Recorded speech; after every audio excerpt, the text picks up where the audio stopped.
प्रिय विद्यार्थियों, आज हम प्रश्नावली 5 समांतर श्रेणी के बारे में चर्चा करने जा रहे हैं। समांतर श्रेणी को अंग्रेजी में अर्थमेटिक प्रोग्रेशन भी कहा जाता है, जिसे संक्षिप्त में एपी के नाम से भी जानते हैं। एपी या समांतर श्रेणी क्या है?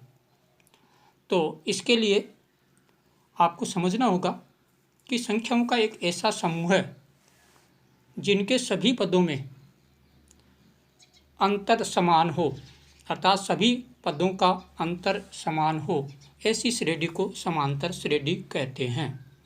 इसको अधिक अच्छी तरह से समझने के लिए हम कुछ अनुक्रम लेते हैं, जैसे आपका 2,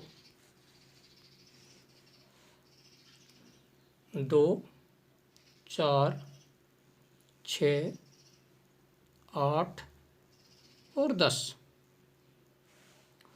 इसी तरह एक और पद लेते हैं 8, 5, 2, -1, -4।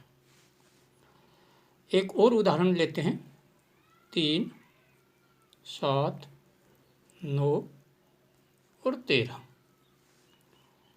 अब इनको ध्यान से देखिए।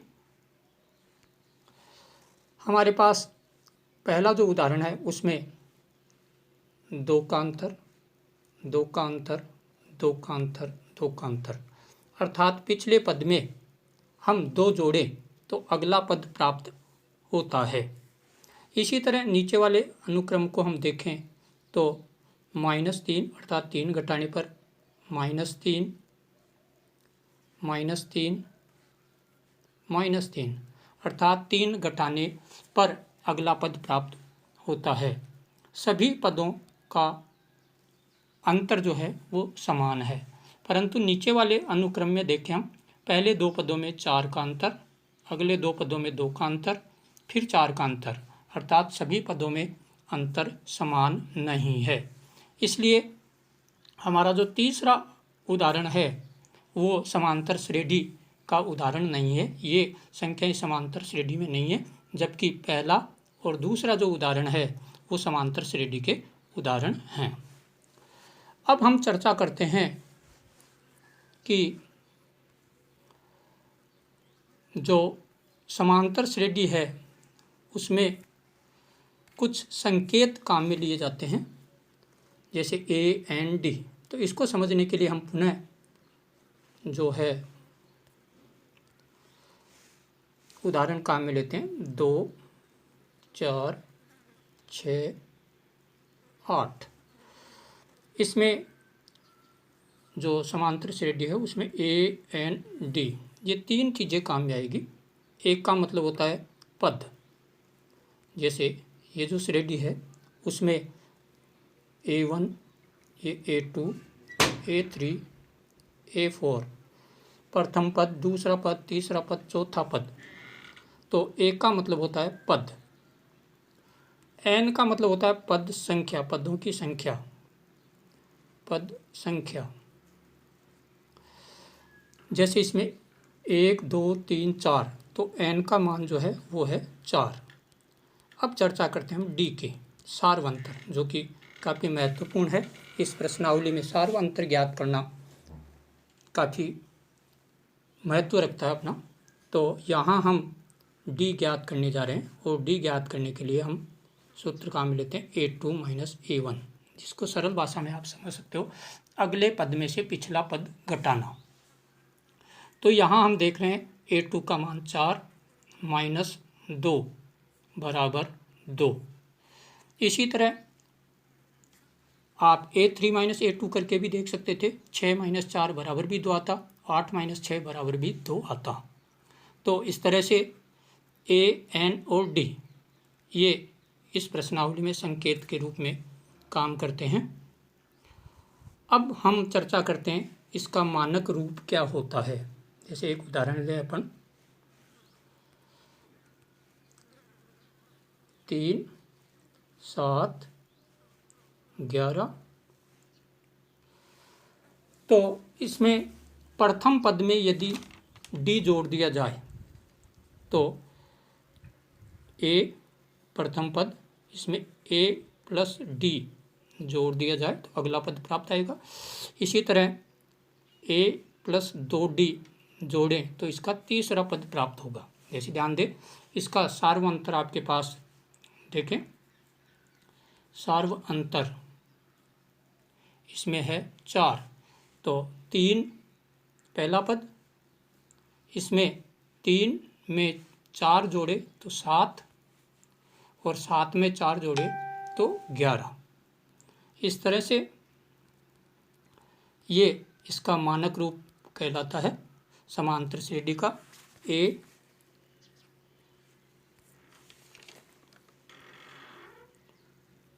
A1 बराबर A2 बराबर A प्लस डी, A3 बराबर A प्लस 2d, A4 बराबर A प्लस 3d। अब हम कुछ और उदाहरणों को समझने का प्रयास कर रहे हैं।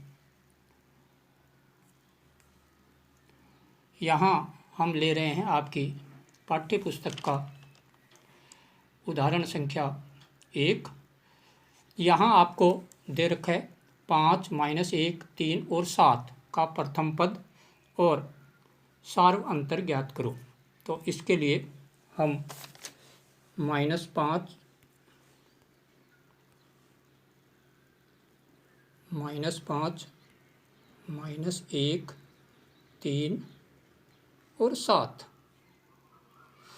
इसमें यदि प्रथम पद की बात करें तो a बराबर है आपके पास -5, तो प्रथम पद का मान हो गया -5। अब हम ज्ञात करते हैं डी ज्ञात करने के लिए A2 माइनस A1 का हमें लेना है। तो A2 का मान है -1 माइनस -5 A1 का मान, तो 1 + 5 बराबर 4 इसका सार्व अंतर है। इसी तरह यदि आप 7 - 3 करोगे तो भी 4 आएगा, 3 - -1 करोगे तो भी 4 आएगा। तो सभी पदों का सार्व अंतर 4 है।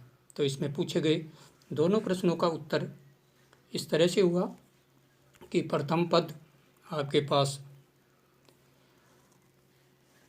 प्रथम पद -5 और सार्व अंतर 4। यहाँ ध्यान दें, यहाँ जो इस पाठ्य पुस्तक में है मेरे अनुसार ये मिस प्रिंटिंग है। यहाँ -1 -5 के रूप में लिखकर ये होना चाहिए था 4।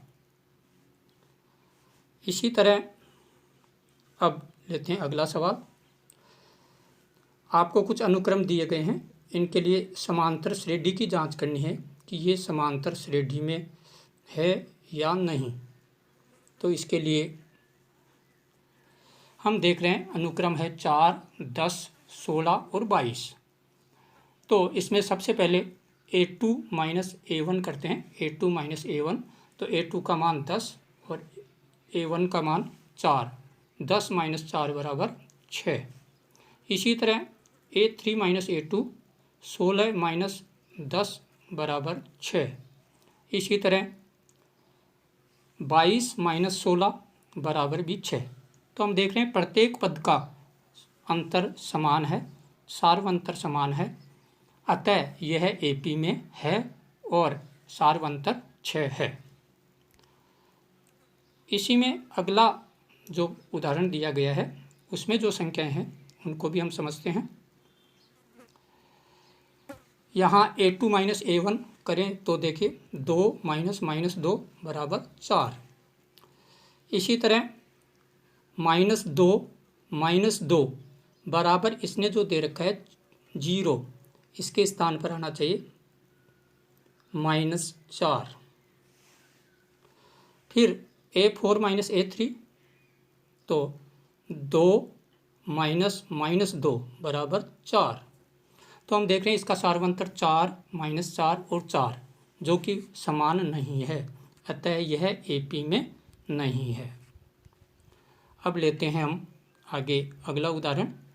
निम्न समांतर श्रेणियों के सार्वंतर ज्ञात करो तथा उनके अगले 4 पद भी ज्ञात कीजिए। तो सबसे पहले हम चर्चा कर रहे हैं 0, -3, -6 और 9 के बारे में।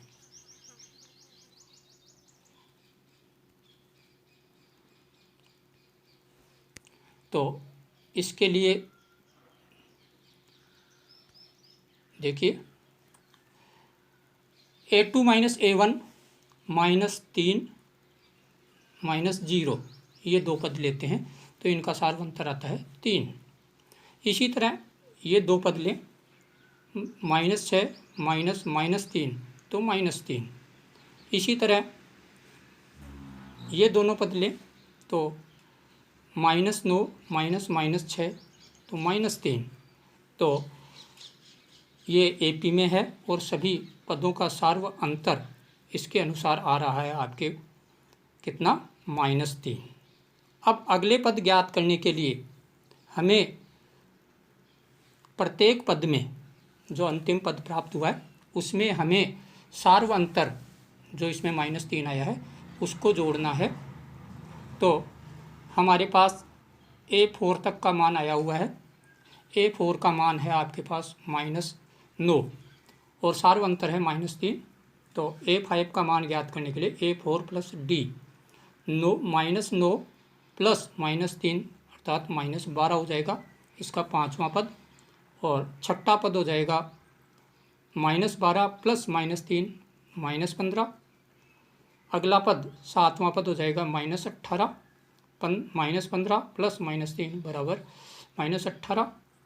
और अगला पद -18 प्लस -3 बराबर -21। इस तरह से हम किसी भी श्रेणी की जांच कर सकते हैं कि ये समांतर श्रेणी में है या नहीं।